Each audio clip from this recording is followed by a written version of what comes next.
مسکو روز 27 اکتبر شهروند تاجیکستان جسورجان عثمانوف را در قتل استاد دانشگاه اقتصادی روسیه به نام پلیخانوف ویکتوریا بارکوفسکایا و مادر او گناهکار شناخته به 24 سال زندان محکوم کرد. در دادگاه ولایت مسکو گفتند که دادگاه عثمانوف را در قتل 2 نفر، سوءقصد به کشتار نابالغ و غارتگری گناهکار شناخت.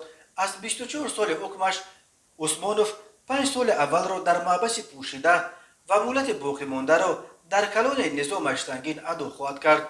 خود جسورجان عثمانوف در سخن آخرینش از دادگاه خواست تا به وی حکم قتل دهند، اما صدور و اجرای حکم قتل در روسیه سالها باز تحت مراتوری قرار دارد.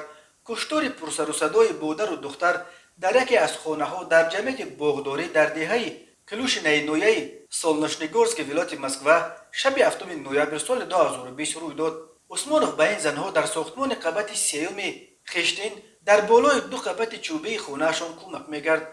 او در جریان بازپرسی قتل آن 2 زن را به گردن گرفت و گفت کارفرمایانش را برای آن کشت که 20,000 روبل حق کارش را ندادند. عثمانوف گفت شام 7 نوامبر به دهه کلوشنه برای گرفتن حق کارش آمد، ولی صاحب خانه 67 ساله به دلیل گویا بد بودن صفت کارش از دادن حق کار عثمانوف سرکشی کرده است.